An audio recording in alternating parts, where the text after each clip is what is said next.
Cette seconde vidéo du module TRS 508 fait un rapide résumé des tâches ou des missions liées à un poste d'administrateur réseau, ou plus généralement d'administrateur système. Une des premières tâches d'un administrateur système est de gérer les comptes des utilisateurs. Qu'entend-on réellement par gérer les comptes des utilisateurs? Bien sûr, lorsqu'on parle de gérer, on va parler de créer les comptes utilisateurs, les supprimer, réinitialiser éventuellement les mots de passe des utilisateurs. Mais de manière plus générale, un administrateur système va gérer l'environnement de travail des utilisateurs. C'est-à-dire qu'il va aussi avoir à gérer les fichiers personnels des utilisateurs, les applications auxquelles les utilisateurs ont accès, et éventuellement la configuration automatique de ces applications. On peut citer par exemple le cas d'un client mail qui, lorsque l'utilisateur va l'utiliser, va directement disposer des paramètres liés à l'utilisateur. Une des tâches suivantes liées à un administrateur système, c'est la gestion du stockage, la gestion des disques, des dossiers, des fichiers, que ce soit du stockage local, c'est-à-dire sur les postes utilisateurs, du stockage réseau. Entre autres, un administrateur système va veiller à gérer les permissions sur les dossiers, les fichiers. On a assez souvent des systèmes qui sont multi-utilisateurs. Il va gérer à la conformité du système de stockage de manière générale en vérifiant par exemple l'espace disque. Une des tâches importantes et assez consommatrices de temps pour un administrateur système, c'est le déploiement des postes de travail. Les postes de travail, c'est quoi? Ce sont les postes de travail des utilisateurs. En quoi consiste le déploiement d'un poste de travail? Ça va consister à l'installation d'un système d'exploitation sur le poste de travail et l'installation des logiciels dont ont besoin les utilisateurs. Cette tâche est assez souvent industrialisée, c'est-à-dire va passer par l'utilisation d'images entre guillemets préconfigurées et de logiciels dédiés qui vont permettre d'automatiquement installer les postes de travail des utilisateurs. Un administrateur système est garant du bon fonctionnement 365 jours, 24 heures sur 24 du système d'information. Il doit donc mettre en place des sauvegardes pour pallier aux défaillances des matériels, mais aussi des utilisateurs. Par exemple, le cas où un utilisateur souhaite retrouver un fichier qu'il aurait effacé par erreur. Donc pour cela, il va avoir à sa disposition des systèmes de sauvegarde, et l'administrateur système doit entre autres choisir le type de sauvegarde qu'il va mettre en place. On a différents types, total, incrémental, différentiel, la fréquence de la sauvegarde, le choix du système qui va effectuer la sauvegarde, du matériel, du logiciel qui va effectuer la sauvegarde, du support aussi de sauvegarde, est-ce que c'est une sauvegarde sur un disque dur, sur une bande de stockage, et ainsi de suite.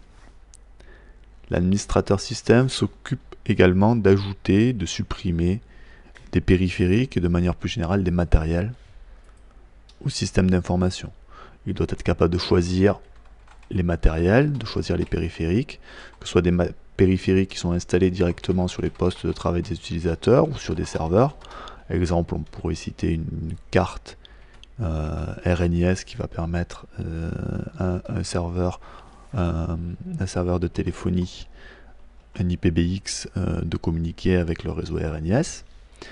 Donc il doit être capable de choisir, d'installer ces matériels et de les configurer pour qu'ils puissent fonctionner avec le système d'exploitation qui est installé et avec les autres composants qui sont présents dans la machine. Un administrateur système a bien évidemment la responsabilité de nombreux services et applications.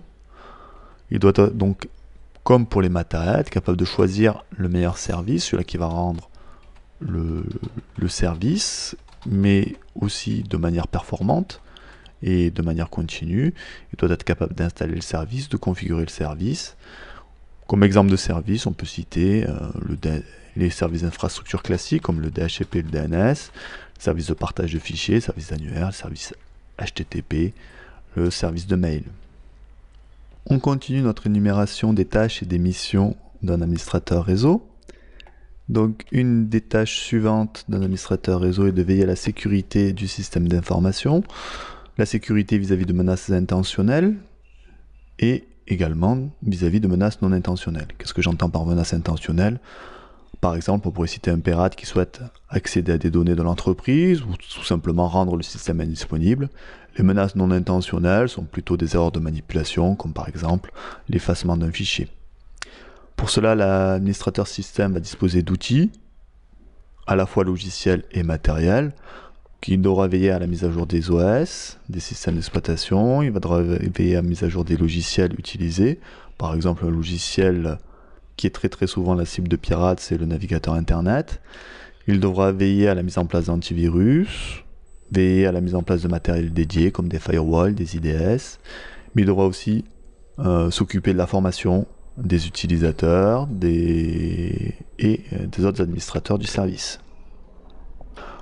Pour terminer, un administrateur système a aussi la lourde tâche, si je puis dire, étant donné l'évolution constante technologique, de faire évoluer le système d'information de manière générale. Donc il doit être capable de mettre à jour le système, d'installer des nouveaux services, d'ajouter des nouvelles fonctionnalités, d'améliorer les performances du système, pour toujours pouvoir gérer plus de stockage, plus de fichiers. Mon tour d'horizon assez succinct des tâches et des missions associées à l'administrateur réseau est terminé. Je vais m'intéresser maintenant à la façon de mener à bien ces tâches.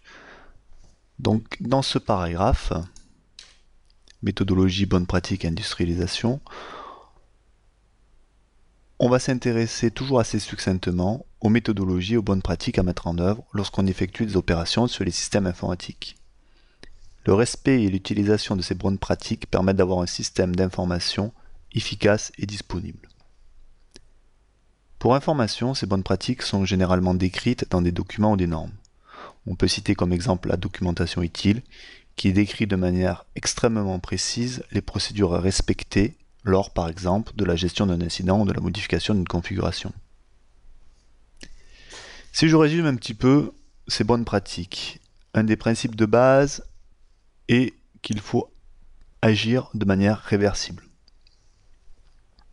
Pour pouvoir agir de manière réversible, 2 points sont importants. Il faut tenir un journal de bord qui va consigner toutes les modifications qui sont apportées au système, quel que soit le système, que ce soit un poste client ou que ce soit un serveur, ou la configuration plus simple d'un service, de manière chronologique. Donc à chaque fois qu'on fait une opération, on note cette opération, l'opération qui a été effectuée, par qui elle a été effectuée, à quelle heure, pourquoi, comment, quelle était la tâche qui a été réalisée, quel était le fichier de configuration qui a été modifié.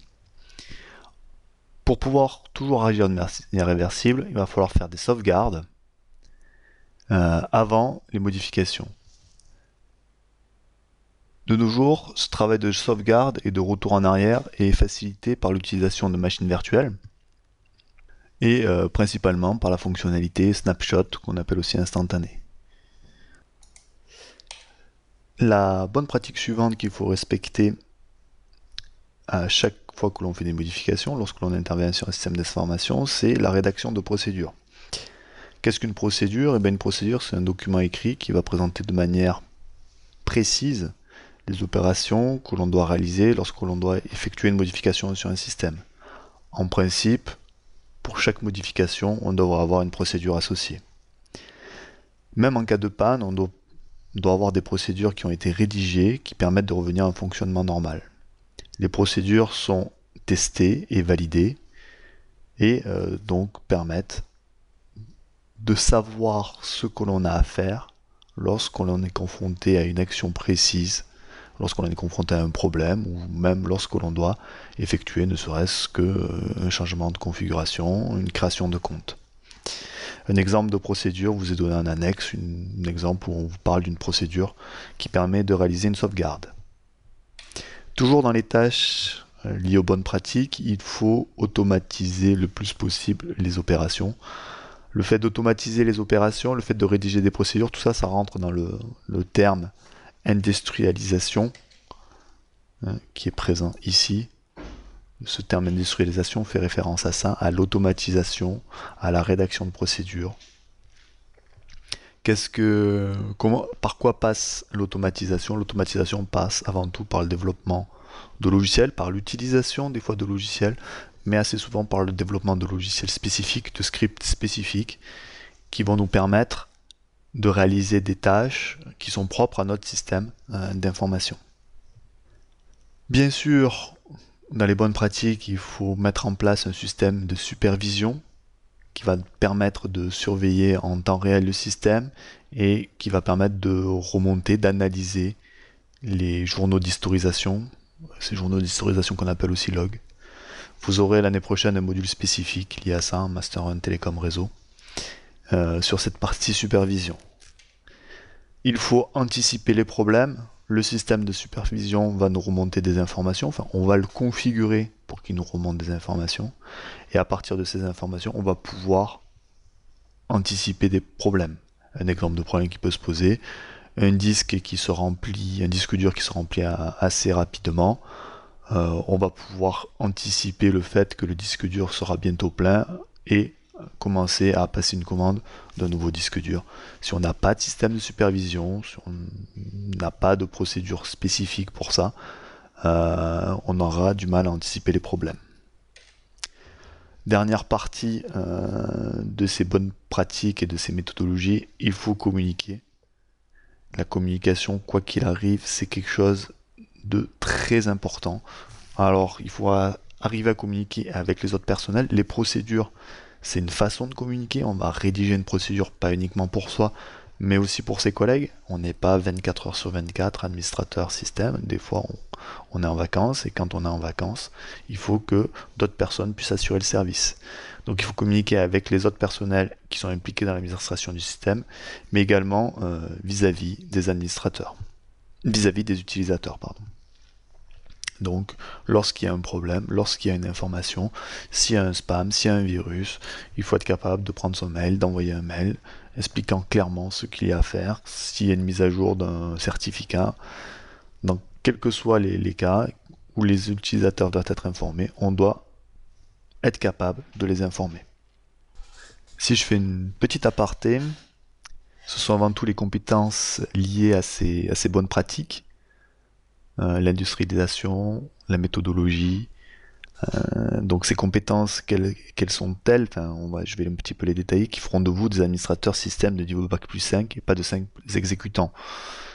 Qu'est-ce que j'appelle les compétences qui sont liées à ça? Vous devez être capable, par exemple, de rédiger des documents d'exploitation en employant des termes précis et choisis de manière rigoureuse. Vous devez, par exemple, être capable de développer des scripts pour faciliter l'industrialisation. Vous devez être capable de communiquer, d'envoyer des mails de manière claire, précise, avec une orthographe correcte et une tournure grammaticale correcte également. Donc tout ça, c'est ce qui va faire la plus-value et c'est ce qu'on va vous apprendre durant ces 3 années pour passer d'un travail de simple exécutant, on pourrait dire de travail de Bac+2, de technicien supérieur, à un travail d'administrateur système de niveau Bac+5.